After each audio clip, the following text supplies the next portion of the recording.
a voz que nos atribula, ou as vozes que nos atribulam, não vem de Deus. Quando o homem fala no nosso coração, muitas vezes tira a nossa paz. Quando as circunstâncias falam no nosso coração, muitas vezes tira a nossa paz. Mas Jesus disse: quando eu falar contigo, as coisas que eu vou te falar vai ser para gerar paz no seu coração. Então, antes de Jesus fazer através de você, Jesus vai fazer em você. Eu disse essas coisas para que em mim vocês tenham. Neste mundo vocês terão. Contudo, tenham. Eu venci. Amém. Eu queria compartilhar com você uma reflexão que eu fiz ontem, enquanto eu estava me preparando para pregar em uma conferência lá em Mato Grosso, e o Espírito Santo me visitou no hotel na tarde. E Deus, ele me trouxe uma reflexão dentro desse texto, que eu, particularmente em toda a minha caminhada com o Senhor Jesus, eu ainda não tinha feito, não tinha parado para pensar sobre isso. E o tema da mensagem é justamente essa reflexão que o Espírito Santo trouxe em meu coração. Qual é o propósito de Deus falar comigo? Esse é o tema da mensagem. Qual é o propósito de Deus falar comigo?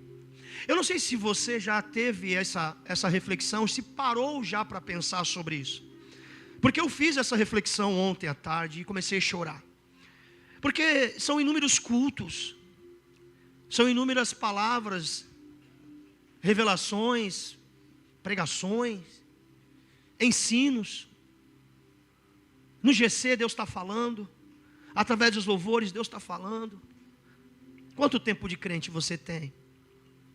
Quantas palavras você já ouviu de Deus? Quantos cultos Deus fala conosco? Às vezes orando Deus fala contigo.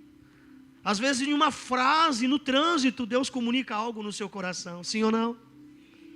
Às vezes tu lavando a roupa lá, seus afazeres, tu começa a chorar, o Espírito Santo começa a falar ao seu coração. Mas eu nunca tinha parado para perguntar qual é o propósito de tantas palavras. Qual é o propósito de Deus se comunicar tanto com a gente? Quando a gente olha para pessoas, falando agora de uma esfera humana, quando a gente olha para uma pessoa que gosta muito de falar, gosta muito de conversar, geralmente a gente pensa, essa pessoa é carente. Alguém tem algum amigo que quando começa a falar, meu irmão, sai da frente, levanta a mão em nome de Jesus. Ele está aqui? Não está aqui não olha para o lado não. Sabe aquela pessoa que quando vem na tua frente, tu fala, rapaz, se eu der um paz do Senhor, eu perco a manhã toda, eu não vou dar paz do Senhor. Conhece alguém assim? Aquela pessoa que gosta de prosear, gosta de conversar, e geralmente, a maioria dos casos é uma conversa aleatória, é uma conversa porque a pessoa quer, ela gosta. Por trás disso, às vezes tem uma carência, às vezes a pessoa não tem atenção em casa, às vezes a pessoa não tem tantos amigos.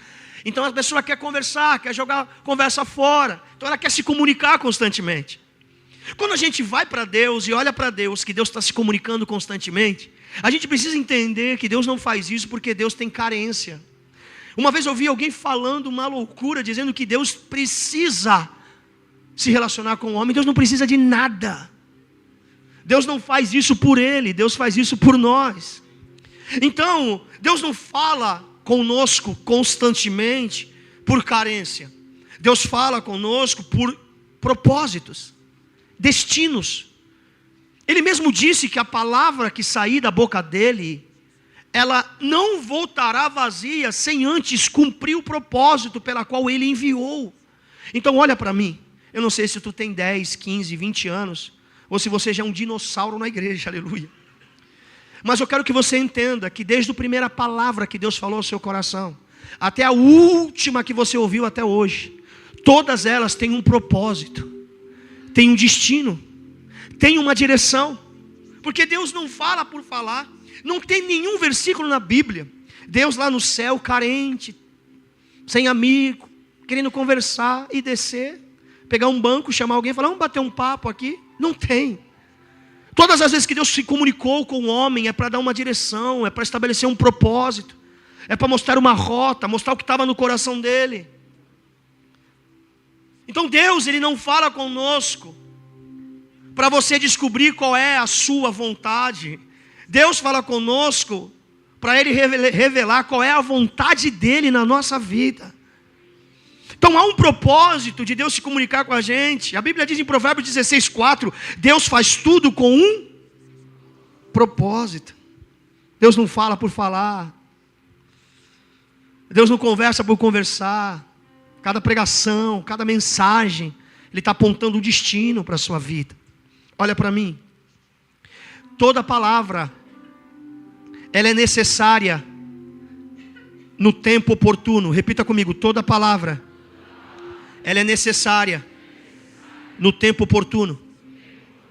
Lá na minha casa, eu vou ilustrar para ficar fácil. Na minha casa, minha esposa ama comer pão. E a Elisa está indo pelo mesmo caminho. Quando ela começa a tomar café de manhã, eu falo, a nuvem de gafanhoto entrou aqui, tem que repreender. E aí, às vezes, a gente compra muito pão. Mas a quantidade de pão que a gente compra, a gente não come no mesmo dia. Geralmente a gente armazena, a gente guarda.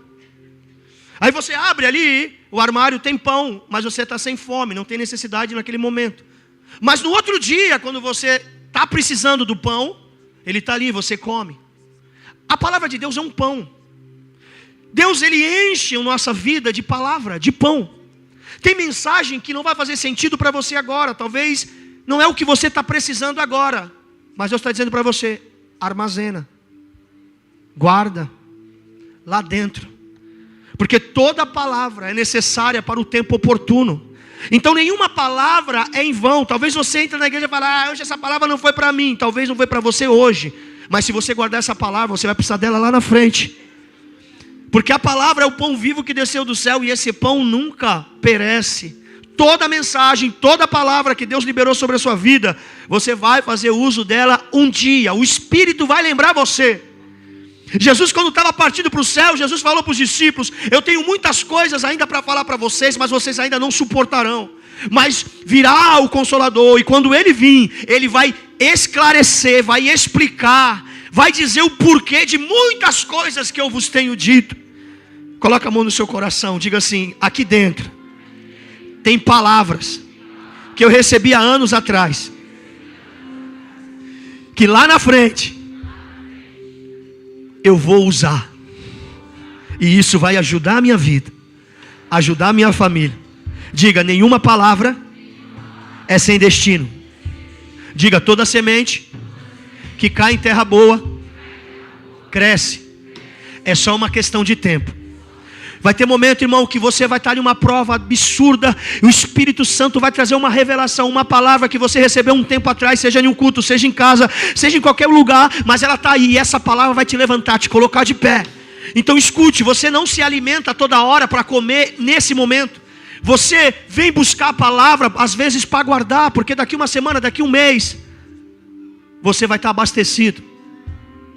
Sabe qual é o segredo de passar pela crise? Não é o que você faz nela, é o que você faz antes dela chegar. Sabe por que José foi bem sucedido na crise? Porque ele armazenou.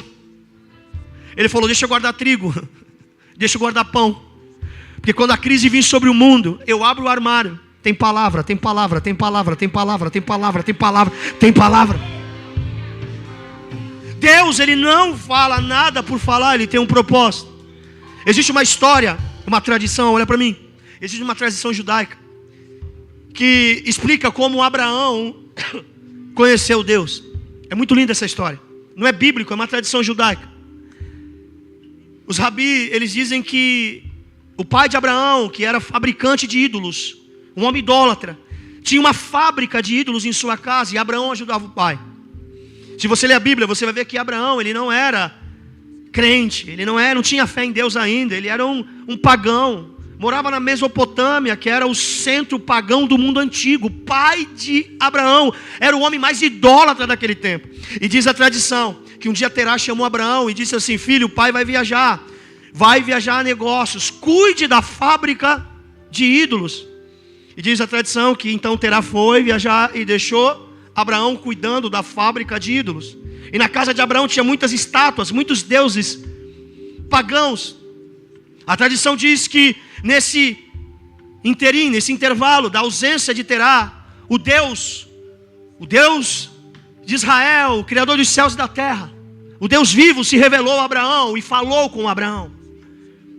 Quando Deus falou com Abraão, Abraão tomou uma atitude drástica.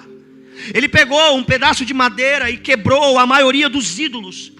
Reduziu todos os ídolos da fábrica de ídolos do seu pai a pó. E diz a tradição que Abraão deixou só um ídolo. Diga, só um ídolo. Quando Terá voltou de sua viagem, diz a tradição que quando ele chegou na casa de Abraão, chegou na casa dele, e Abraão estava lá, aquela bagunça, aqueles ídolos todos quebrados, e somente um ídolo intacto. Terá ficou nervoso, chamou Abraão e disse: Abraão, o que aconteceu aqui? Passou um vento, passou um furacão, o que aconteceu aqui? E Abraão chegou perto da estátua que estava intacta e disse: pai, esse ídolo ficou com raiva dos outros que eu estava ofertando e adorando eles mais do que ele. Então ele se levantou com raiva e com inveja e deu porrada em todos os outros ídolos. Quebrou todo mundo, destruiu tudo. Terá coça a cabeça, olha para Abraão e diz: o que tu fumou? O que tu bebeu? O que tu fez da tua vida na minha ausência, menino? Vem cá, Abraão, deixa eu te ensinar um negócio, deixa eu te mostrar algo. Você está ficando doido. Vem cá, dá tua mão. E diz a tradição que ele pegou a mão de Abraão e colocou nos olhos da estátua do ídolo e disse: olha aqui, filho, o que você está falando não é verdade. Essa estátua tem olho e não vê. Dá tua mão, Abraão, coloca a mão na boca, está sentindo? Tem boca, mas não fala, Abraão. Coloca a tua mão nas mãos dessa estátua. Tem mão, mas não se mexe, não apalpa. Tem pé, mas não se move. Tem corpo, mas não sente. E você vem dizer para mim que ele saiu daqui e quebrou todos os ídolos. Aí a tradição diz que nessa hora Abraão vai revelar para o seu pai a revelação que ele teve de Deus. E Abraão começa a chorar e diz para Terá: pai, enquanto o senhor estava ausente, eu conheci um Deus verdadeiro, um Deus que tem boca e fala, um Deus que tem olho e vê, um Deus que tem ouvido e ouve, um Deus que tem mão e se move, tem pé e anda. E ele disse para mim: sai da tua casa, do meio da sua parentela, e vai para o lugar que eu ainda te mostrarei. Sabe o que mudou a vida de Abraão? Foi uma palavra, diga uma palavra. Toda palavra carrega consigo um destino. Deus não desce para conversar por conversar. Deus não se move por carência. Deus se move por destinos. Então toda palavra que Deus falou ao seu coração não é porque Deus queria conversar contigo, é porque Deus estava apontando algo para você lá na frente. Será que você compreende isso? Você está entendendo isso? Porque Deus, Ele tem esse propósito de insistir em falar com a gente. Ele é um Deus vivo, Ele interage. Você não serve um Deus morto, você serve um Deus vivo. Você serve um Deus vivo. Sabe por que muita gente que não crê em Jesus tem raiva de Jesus? Pergunta para mim, por quê? Diga, pergunta para mim, por quê? Porque Ele está vivo. Alguém consegue carregar ódio de morto, ficar com raiva de morto? Não. Quando alguém morre, acabou os sentimentos, seja negativo, seja o que for, a pessoa não quer mais saber, morreu, acabou. Sabe por que tem gente que tem raiva de Jesus? Porque Ele está vivo. Você só consegue ter raiva de quem está vivo, você não consegue ter raiva de quem está morto. Você entende isso aqui? O teu Deus vive. É por isso que você vem aqui, você sente a presença dEle, você chora, você descabela, fala em língua, dá vontade de correr, dá vontade de pular, dá vontade. Ele está aqui. Ele está vivo. Diga para a pessoa que está ao seu lado: Ele está vivinho da Silva. Diga se Ele está mais vivo do que você, porque tu está com cara de morto hoje aqui, meu irmão. Só quem veio adorar esse Jesus vivo, levante sua mão e glorifique o nome dEle. Será que você pode fazer barulho para Jesus? Aos tronos de outros reis, dobrados ao chão. Aleluia! Até o meu coração. Glória a Deus. Agora eu vou começar a pregar. O texto que nós lemos são as últimas palavras de Jesus aos seus discípulos. Antes de Jesus ir para a cruz, Jesus comunicou muitas coisas para eles. E o texto que nós lemos é a espinha dorsal do propósito de Deus falar com o homem. Todas as palavras que Deus falou com você até agora, você encontra o propósito somente nesse versículo. Geralmente, quando Deus fala conosco, Ele tem 4 propósitos em falar. Muitas vezes, os 4 estão no pacote. Às vezes um, às vezes outro. Mas tudo que Deus comunica com o homem é dentro desse propósito que eu vou mostrar para vocês. O primeiro propósito de Jesus falar aos seus discípulos era para acalmá-los. Diga, acalmá-los. A Bíblia diz assim, Jesus dizendo: eu lhes disse essas coisas para que em mim vocês tenham paz. Jesus está dizendo, nós estamos 3 anos e meio andando, e eu tenho falado, pregado, ensinado, comunicado, através de parábolas, através de intimidade, coisas no coração de vocês. E qual é o propósito disso, Jesus? Eu ficar rico? Eu casar? Não. Tudo que eu tenho te dito é para que você tenha paz em mim. Sabe qual é o maior propósito de Deus falar ao nosso coração? É acalmar a inquietação da nossa alma. Eu não conheço ninguém que ouve a voz de Deus e sai mais atribulado de como chegou. Porque um dos propósitos de Deus falar ao nosso coração é para que nós tenhamos paz. Deus nunca fala para nos deixar atribulado. Alguém um dia já saiu daqui chutando pedra dizendo, eu estou nervoso porque Deus fala comigo. Não. Tu chega às vezes bravo. Eu já vi gente chegar ali rangendo os dentes, irmão. E sair calminho, aleluia, glória a Deus. Ele fala, o que aconteceu lá dentro? Deus falou comigo, Deus acalmou meu coração.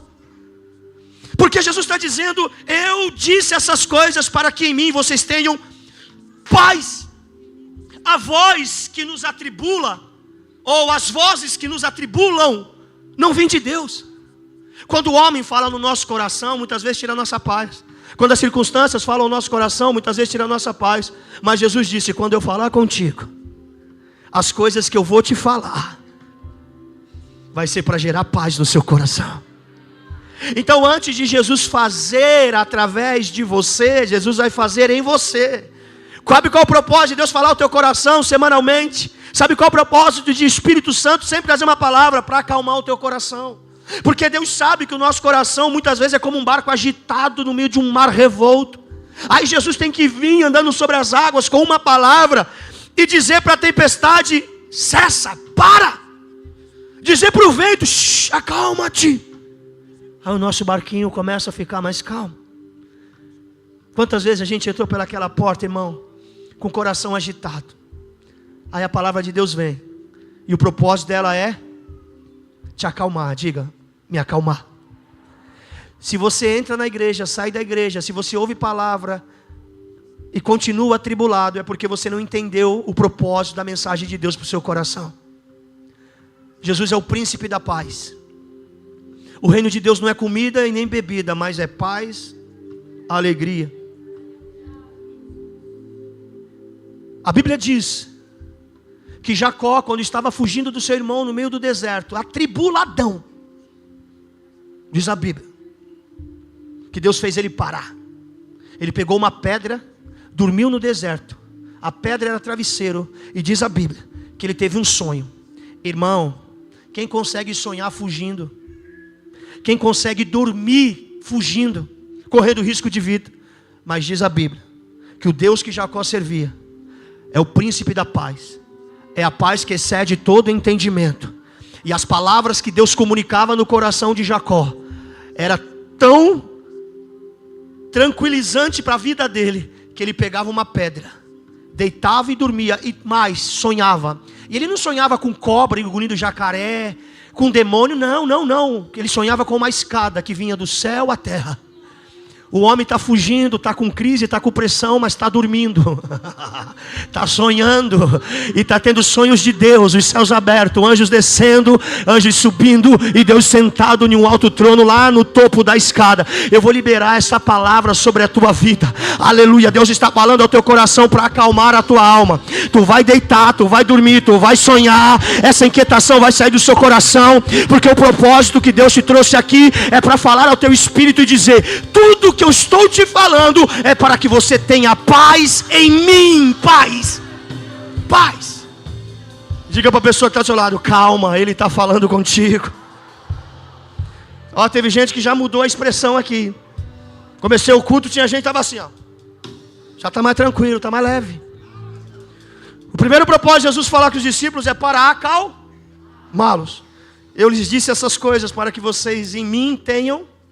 Presta atenção. Jesus está dizendo, em mim vocês terão paz. Segundo propósito de Jesus para falar com os discípulos era para alertá-los. Diga, alertá-los. Primeiro é acalmá-los. Em mim vocês terão, mas no mundo vocês terão. De novo, Em mim vocês terão, mas no mundo vocês terão. Então veja, o primeiro propósito de Deus falar ao nosso coração é para nos acalmar, dizer: calma, filho, calma, fica tranquilo. Fica tranquilo. Aí para que Deus me tranquiliza? Porque vem depois. Está calmo? Estou, Senhor. Está me ouvindo? Está me ouvindo, Daniel? Estou, Senhor. Te acalmei? Te acalmei. Então, se prepara. Fica alerta. Mas por que o Senhor me acalmou? Não, só acalmei para te dizer isso. No mundo, tu vai ter aflições. Perceba que Jesus primeiro acalma as emoções para dizer as condições. Porque se você enfrentar suas lutas nas condições emocionais que você está vivendo, você não consegue passar por ela. Qual é o segredo de superar o vale? É a paz interna, diante das lutas externas. Ah, tu não entendeu nada, irmão. Jesus primeiro fala de paz, para depois falar de luta. Ele não fala de luta, para depois falar de paz. Jesus está dizendo: eu vou acalmar aí dentro. E tudo que vem depois é fichinha. Eu vou acalmar aí dentro. E quando vir um tempo da aflição, e a palavra aflição no grego é pressão e esmagamento. Quando você for esmagado, ô Alex, eu estou falando para o Alex que ele está olhando para mim. Quando for esmagado, quando você for pressionado, Jesus está dizendo para você: não esqueça que a primeira vez que eu falei ao seu coração é para gerar paz. A segunda é para falar sobre o que iria acontecer. Eu te acalmo e depois eu te alerto. No mundo você terá aflição. Porque a palavra de Deus, ela não nos acalma no sentido de a gente dormir dentro de uma bolha, dentro de um playground inimaginável da vida, achando que não vai ter problema. A palavra de Deus acalma o nosso coração, mas ela nos desperta para a realidade. Porque no mundo vai ter aflição, vai ter problema, vai ter dificuldade. Então Jesus está dizendo para os discípulos: escute, o segundo propósito de eu comunicar essas coisas para vocês é para que vocês não romantizem a vida. É para que vocês entendam que caminhar do meu lado é momentos de vale e momentos de monte. Vai ter dia, Pedro, que tu vai chorar demais. Vai ter dia que tu vai se alegrar. Vai ter dia que tu vai ter um churrasco, vai ser convidado para fazer um churrasco com picanha, amém? Amém ou não amém? Mas tem dia que a situação vai estar tão escassa que vão te convidar para um jejum forçado, aleluia. No mundo tereis aflições, que Jesus está falando. Primeiro, eu falo para te acalmar. Segundo, eu falo para te alertar. Porque Jesus só fala sobre aflições no momento da partida dele? Por que Jesus não falou antes? Olha para mim. 3 anos e meio. O Pedro, o Tiago, o João, todo mundo. Eles não, os 12, eles não tiveram problema nenhum. Todo o BO caía no colo de Jesus. Ah, não tem comida. Dá na mão de Jesus que Jesus multiplica. Ah, o cara ali está aleijado. Leva até Jesus coloca de pé. Ah, ó, Lázaro está morto. Manda Jesus de lá que vai ressuscitar. Toda a bucha caía no colo de quem? 3 anos e meio Jesus fazendo tudo. Tu não vê na Bíblia Pedro sendo xingado, Pedro sendo... Não, quem recebe nome de demônio é Jesus. É Jesus que é expulso da sinagoga. É Jesus que tem que dar no pé. É Jesus, tudo é Jesus. E os discípulos só estão, aleluia, glória a Deus. É bom servir a Deus na igreja da parede preta, aleluia. É só mar de rosas. Não acontece nada. A sogra está doente, até a sogra, aleluia. Diga, até a sogra está doente, chama Jesus. Ele vai colocar a velha de pé, vai mandar ela fazer uma comida, um cafezinho. 3 anos e meio, irmão. Nenhum dos 12 foram pressionados, atribulados ou angustiados. Aí Jesus chamou os 12, falou: eu estou partindo, eu estou indo lá para o Pai. Daqui para frente, no mundo vocês terão aflições. Vão perseguir vocês como me perseguiram, vão prender vocês como vão me prender. Muitos aqui vão morrer como eu morri crucificado. No mundo tereis aflições. Porque todo mundo acha que... Todo mundo não, algumas pessoas acham que o evangelho é parque de diversão. Ah, entreguei a minha vida para Jesus, agora daqui 3 meses eu vou casar com o homem mais bonito da igreja. Eu vou ter muito dinheiro, não vou ficar doente. Tudo vai dar certo. Quem disse para você que esse é o evangelho, irmão? Jesus, ele nunca prometeu ausência de problema. O que Jesus prometeu foi presença de consolo. Jesus está dizendo, se tu passar pelo vale da sombra da morte, é bem provável que um dia tu vá passar, eu estarei lá, fica tranquilo. Amém ou não amém? Pastor, eu queria uma mensagem de autoajuda. Essa mensagem é de ajuda do alto para você. Quando Deus fala, Ele fala para nos acalmar e Ele fala para nos alertar. Então por que Deus fala no nosso coração para dizer, ei, acorda para a vida?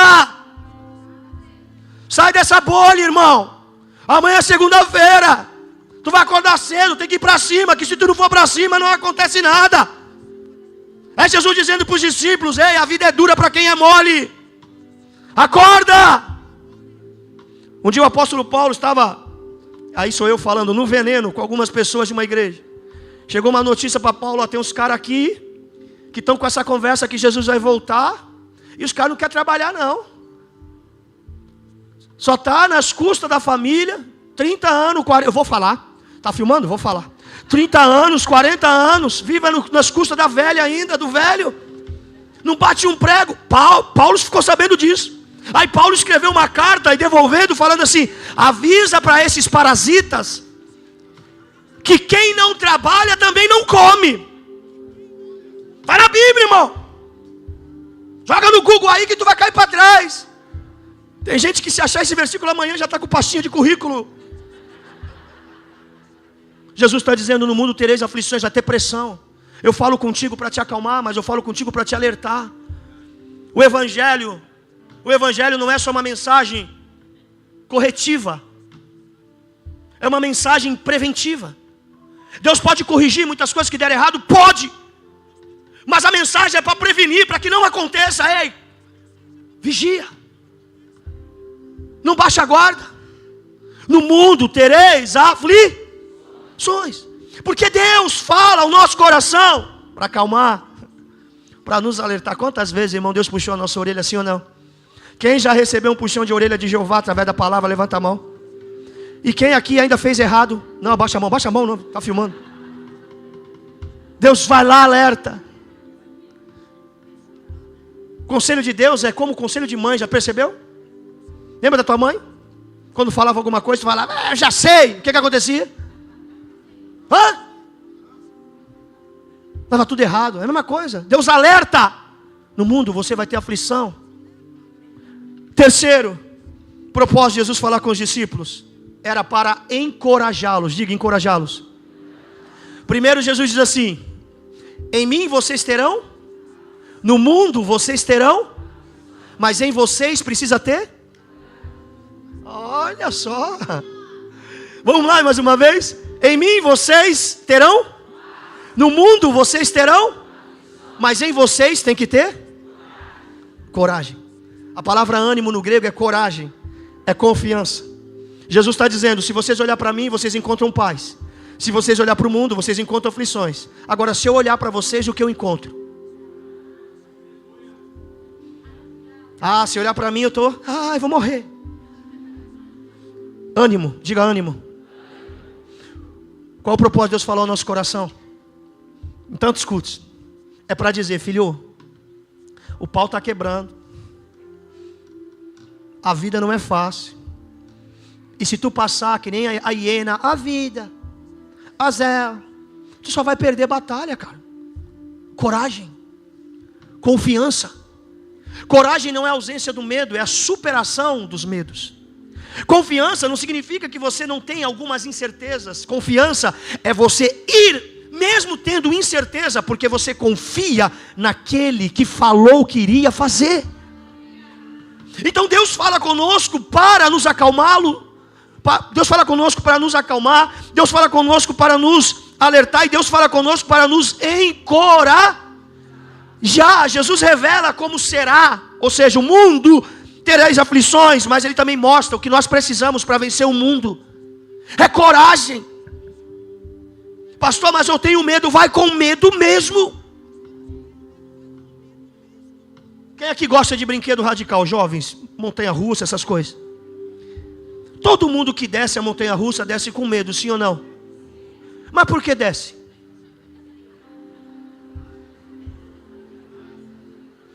Porque vale a pena. Tu tá lá com medo, vomitando. Aí no final ainda tu fala, que da hora, vou de novo. A vida é uma montanha russa, irmão. Vai ter muita coisa que tu vai ter que descer com medo, mas vai ter que descer. E quando tu chegar lá na ponta, tu vai ver que o diabo não te derrubou. Você não morreu no processo. O medo não te matou. Você vai chegar lá e vai dizer: valeu a pena. Valeu. Alguém está me entendendo aqui? Eu estou pregando para alguém essa noite. Esse é o propósito de Deus falar ao nosso coração.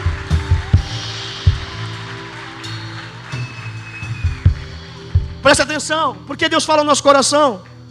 Para nos acalmar, para nos alertar, para nos encorajar. Agora segura, irmão. Chupa essa manga. Jesus, Ele não quer nos acariciar. Jesus, Ele quer nos empoderar. Vou repetir, Jesus não vai nos acariciar. O que é isso? Você está lá passando por dificuldade, por luta, por prova. Não espere um Jesus fantasiado de ursinho carinhoso, sentado ao seu lado e dizendo: ô filho, vem cá. Não, não existe esse Deus na Bíblia. Todos os homens que estavam prostrados, eles não foram acariciados. Eles foram empoderados, encorajados. Ezequiel estava no vale. Deus falou: coloca-te de pé, põe-te de pé que eu falarei contigo. Porque Deus não fala com o homem caído, Deus fala com o homem de pé. A Bíblia diz: os covardes voltam, agora os corajosos marcham. Não espere um Deus que vai ficar na sua zona de conforto, de crise, do mimimi, dizendo: eu te entendo, é assim mesmo, vai estar 1 ano, 2 anos, 3 anos, 4, não, esse não é o Deus da Bíblia. O Deus da Bíblia é assim, irmão, vai ter problema, vai ter dificuldade, mas bora, ânimo, vamos, levanta dessa cama, vamos, toma um banho, sacode a poeira, levanta a cabeça, dá a volta por cima, vamos! Esse é o Deus da Bíblia. Para que Deus fala? Para encorajar. Em 1 João capítulo 4, versículo 18, diz assim: o perfeito amor lança fora o medo. Por que João está dizendo o perfeito amor? Porque ele está dizendo que se o amor for errado, você não lança o medo fora, você acumula mais medo. E eu vou explicar. A nossa maneira de amar está errado, irmão. Qual é a nossa maneira de amar? O irmão está aqui, passando por uma situação, ele precisa reagir. Aí a nossa maneira de amar: ah, eu te entendo. A gente senta: ah não, eu sei, acontece com todo mundo, não se culpe não. E aí a gente vai dando conforto na zona de crise. O cara está 1 ano, 2 anos, 10 anos recebendo um amor que não lança fora o medo. Eu vou falar. A Bíblia diz que o perfeito amor lança fora. O que é o perfeito amor? É aquele que confronta. É aquele que fala: filho, levanta dessa cama. Tu tem 2 braços, tu tem 2 pernas, tu é inteligente, tu tem promessa, tu tem palavra. Ânimo, ânimo, ânimo.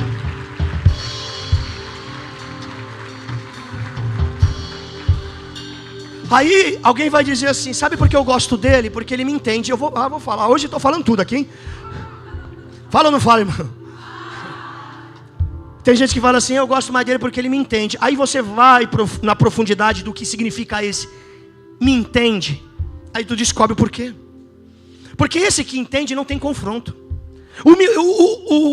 O me entende está dizendo assim: eu quero que alguém entenda as minhas dores, entenda a situação que eu estou passando, e fique aqui comigo no mesmo nível, na mesma, e ninguém vai para lugar nenhum. Quer que entenda o momento que ela está vivendo, mas ela não quer que alguém fale sobre o momento que ela pode viver, se ela reagir. Então as pessoas estão procurando gente que as entenda, e não pessoas que as empodere, que direcione, que diga como Jesus disse: olha, vai ter problema, mas tenha bom ânimo, dá um sorriso, vai para cima. Faça a tua melhor chapinha amanhã antes de trabalhar, aleluia, vai para cima. Coloca a sua melhor roupa, porque Deus fala conosco, irmão, para a gente sair pelaquela porta com uma unção de leão berrando, rungindo. Mas tem gente que parece que entendeu tudo errado, sai com uma unção de galinha, de porco, olhando só para baixo. O Deus que tu serve, Ele vai elevar a tua autoestima, vai elevar a tua motivação, vai elevar tudo que precisar elevar para você voar como águia. Então não espere um evangelho baixo, um evangelho medíocre. Não espere um evangelho de beira do caminho. Jesus estava dizendo: tem de bom ânimo. Assim como eu passei, vocês precisam passar, glorificando a Deus. Levantem a cabeça. Pastor, eu estou passando uma pior prova. Irmão, é o teu tempo, é o teu momento. Continue firme com Jesus. Deus fala para nos acalmar, Deus fala para nos alertar, mas Deus fala também para nos encorajar. Leia Gênesis, Êxodo, Levítico, Número e Deuteronômio. Pentateuco escrito com Moisés. Irmão, é milagre, é poder, é muita coisa. Depois de Deuteronômio, qual livro vem? Alguém vai dizer: 1 Macabeus, está repreendido, isso não tem na nossa Bíblia. Depois vem Josué, diga Josué. Diga Josué. Como Moisés sai da história fazendo grandes feitos? Sabe como começa a história de Josué? Um homem sentado em uma pedra quase que depressivo. Assim começa a história de Josué. Leia lá, capítulo 1. Aí Deus desce. Está Josué: oh Moisés, como tu faz falta. Ai, o meu pastor me abandonou. Deus, por que tu levou Moisés? Oh, o meu passado era tão bom quando ele estava aqui. Aí Deus desceu. Aí se fosse o Deus que a gente imagina ser, que muitos pensam que é, ia colocar uma cadeira e ia dizer: como Moisés faz falta, eu sinto falta dele também, vamos chorar. A Bíblia diz que quando Deus desceu e viu Josué naquela deprê, disse assim: ei, seja forte e corajoso.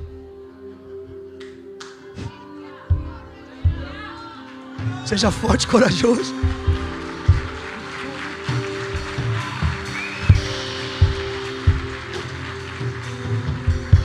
Se você está buscando um Deus que vai pensando que Ele vai te acariciar na tua zona de crise, tu está enganado.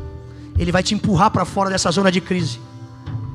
Ele vai te puxar o teu cobertor, vai te empurrar da cama, vai dar travesseirada na tua cabeça. Acorda! Vamos viver! Eu estou contigo. Eu te lavei, te salvei, coloquei teu nome no livro da vida. Tem uma rua de ouro te esperando. Por favor, não se rebaixe. Levante sua cabeça e caminhe. Volta a viver, pelo amor de Deus. Deus está mandando eu falar para você: volta a viver em nome de Jesus. Em nome de Jesus. Deus, Ele fala para nos acalmar, para nos alertar e também para nos encorajar. Seja forte e corajoso. Olha só, por que forte e corajoso? Josué precisa ter força para romper com o passado, do saudosismo, por causa da falta de Moisés que bateu muito forte. Força para dizer não para o passado. Coragem para dizer sim para o futuro. Pegou ou não pegou? Tem muita gente que é até forte, que já não olha para o passado, mas é medroso de encarar o futuro. Tem outros que é até corajoso, vai para cima, mas está carregando o cadáver do passado, porque não tem força sentimental e emocional para cortar o cordão umbilical. Então Deus está dizendo para você: força para esquecer o que passou, coragem para enfrentar o que está vindo pela frente. E Deus vai te honrar, irmão. Se você tomar uma posição hoje, sair daqui pelaquela porta, essa palavra não sair do teu coração, é questão de semanas. Semanas para Deus mudar a tua vida, mudar a tua história, mudar a tua família. É por isso que Deus fala no teu coração. Acho que Deus vai, todo dia tu vai vir aqui, Deus vai falar: não, volta para tua casa do mesmo jeito, eu te entendo. Não, não tem esse negócio não. Irmão, eu tenho certeza que se a gente fosse da igreja de Jesus, a gente talvez ia se escandalizar. Quem aqui já foi mandado embora de uma igreja por um pastor? O pastor fala: vai embora. Alguém já foi mandado embora? Alguém já foi mandado embora da casa dos pais? Ninguém? Alguém já foi mandado embora por não pagar aluguel? Não levanta a mão. Olha como Jesus fazia na igreja dele. Jesus está pregando uma mensagem dura. Despertamento espiritual. Aí o grupo do mimimi começa a levantar e ir embora. Essa mensagem é muito pesada, eu vou embora. No meio do culto todo mundo foi embora. A Bíblia diz que a sinagoga começou a esvaziar, e estava cheia. Aí vem Pedro. Vem Pedro. Pedro é aquele cara que pensa assim: eu sou insubstituível. Jesus me ama. Jesus me aceita do jeitinho que eu sou. Aí quando Pedro vê a igreja esvaziando, Pedro levanta, sai do meio da igreja, vai até o púlpito que Jesus está pregando e fala: Jesus, para um pouquinho aí, vamos conversar.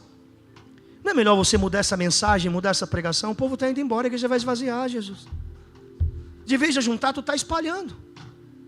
Aí Pedro pensava assim: bom, eu posso falar isso, ele vai aceitar, vai me ouvir, eu sou insubstituível, eu sou o queridinho de Jesus. Aí quando Pedro falou isso, Jesus olhou para Pedro e disse: Pedro, você está incomodado que eles estão indo embora? Ele falou: tô, Senhor. Vai junto com eles, vai embora, sai da igreja, vai embora. Irmão, Jesus estava expulsando Pedro da igreja. Está escrito na Bíblia, irmão. Aí Pedro não esperava essa mensagem, ficou: ai, mas eu pensava numa mensagem mais que ia apaziguar, que ia me acariciar. Jesus falou: pode ir embora também, Pedro, ninguém é insubstituível, não. Pode ir embora. Aí Pedro coçou a cabeça, ficou lembrando de tudo. Quem vai curar minha sogra? Quem vai multiplicar os pães? Quem vai me levantar quando eu naufragar na água? Quem vai cuidar das minhas emoções lá no espírito? Aí ele olhou para Jesus e disse: Jesus. Aí já mudou. Já mudou. Irmão, todo confronto traz mudança verdadeira. Se Jesus não confronta, ele não te muda. Sabe por que Pedro mudou? Porque ele foi confrontado. Sabe por que a fala de Pedro vai mudar? Porque ele ouviu o que não queria, ele ouviu o que precisava ouvir. Depois que ele foi confrontado, ele olhou para Jesus e falou: Jesus, para quem eu irei? Está tão bom aqui, aleluia. Para quem eu irei se só tu tem palavras de vida eterna? Quer ter mudança? Queira o confronto dos céus sobre a sua vida. Deus está dizendo para você: levanta, ânimo, vai para cima, vai para cima, vai para cima, vai para cima. Essa semana tem muita coisa para conquistar. Essa semana tem muita coisa para realizar. Os teus filhos, a tua família, o teu casamento, a tua empresa precisa de você, precisa da tua coragem, da sua disposição. Vai para cima. Pastor, mas e medo? Medo existe, irmão. Medo existe. Esse dia eu acordei, eu estava contando no culto passado agora. Esse dia eu acordei e de repente veio um estalo assim. Eu falei: meu pai, eu lembrei da obra. Meu irmão, muito dinheiro para fazer aquilo, muitos recursos. E aí eu comecei a olhar para frente. Eu falei: meu Deus, ainda tem tanta coisa para comprar, Jesus. E toda segunda-feira, meu irmão, eu já sento com o menino financeiro, já falando em línguas e expulsando o demônio devorador. Eu falo: aleluia. Senhor, faz um milagre, porque segunda-feira é o dia das contas. E teve um dia que eu acordei com frio aqui na barriga. Em algum momento eu titubeei, eu falei: veio, irmão, eu confesso, veio lá no fundo: será que foi certo isso? Em seguida o Espírito Santo veio e me confrontou e disse assim: se Deus disse, é porque existe. Aí aquilo veio como um fogo dentro de mim. Falei: aleluia, vamos para cima. Fui lá para a obra, a primeira coisa que eu fiz, a gente precisava tomar uma decisão financeira de algo caro, sem dinheiro. Quando o Espírito Santo falou: se Deus disse, é porque existe. A primeira coisa que eu fiz foi me afundar em dívida, aleluia. Falei: Deus, eu vou para cima, não tem, irmão, não dá mais para voltar. Quando Deus te dá um projeto, quando Deus te dá um sonho, quando tu coloca o primeiro pé para fora do barco, anda, porque não tem como mais voltar, irmão. Você tem a palavra, você tem o amém, você tem o sim. Então em nome de Jesus, tenha bom ânimo, tenha coragem. Vai para cima, não tem volta mais, irmão. Não tem volta mais. Não tem volta mais. Há 20 anos atrás você orou por um marido, orou por um casamento. Pare de reclamar por aquilo que você orou um dia. Ah, pastor, mas está difícil, não tem mais volta. Olha para ele aí, aleluia. Você que é casado, diga para o seu cônjuge: não tem mais volta, tem que maturar. O pastor está falando. E por último, qual é o quarto propósito de Jesus falar com seus discípulos? É para motivá-los. Olha para mim. Primeiro, acalmá-los. Segundo, quem lembra? Eu já esqueci também. Alertá-los. Terceiro e quarto, motivá-los. Aí você pode dizer: pastor, qual é a diferença entre encorajar e motivar? Vem cá. Pegar o jovem mais motivado, aleluia. Eu quero terminar ilustrando para vocês a diferença de encorajar e motivar. Encorajar, olha para lá, tu não vai poder andar porque não tem como, mas vira. Encorajar é alguém atrás dizendo: tenha ânimo, vai, confia, tenha ânimo, vai ter aflição, mas não desiste. É alguém atrás encorajando, empurrando. Jesus está atrás dizendo para os discípulos: tem de bom ânimo, tenham coragem. Então, encorajar é Jesus atrás te empurrando. Está que nem Fusca velho, ele está: vai, vai, vai. Isso é encorajar. Agora vem para cá. E o que é motivar? A palavra motivar significa motivo para agir. Encorajar é alguém empurrando atrás. Motivação ou motivar é alguém na frente dizendo: eu venci, pode vir. Eu venci o mundo, pode vir. Pegou ou não pegou? Jesus está dizendo assim: quando eu te encorajo, eu estou te dando uns trancos. Quando eu te motivo, eu estou na frente dizendo: pode vir, porque eu já passei por esse caminho e deu certo. Motivo da minha ação de continuar é Ele, porque Ele venceu o mundo. Ele diz: em mim tereis paz, no mundo tereis aflições, em vocês tem que ter bom ânimo. E o resumo de tudo: eu venci o mundo. Quer um motivo para acordar amanhã, irmão? Tomar aquele café, fazer aquela oração e cair para cima? Ele já venceu o mundo. Ele está dizendo: aonde tu colocar a mão, eu já coloquei, já abençoei por você. Irmão, você não precisa ficar inventando a roda já está pronta, é só fazer ela girar. Sabe por que Jesus te chama mais do que vencedor? Porque Ele venceu primeiro. Então você já é mais que vencedor pela vitória de Cristo. Então Ele encoraja, Ele diz: tenha ânimo. Mas quando Ele motiva, Ele diz: eu venci o mundo, olha para mim, vem andando, filho, anda, anda, anda. Eu já estou lá na frente. Jesus está falando: eu venci o mundo, aonde tu quer chegar, eu já cheguei. Eu estou sentado te esperando com uma cadeira do lado, dizendo: Ele vai chegar aqui e nós vamos comemorar juntos a vitória. Quem recebe essa palavra?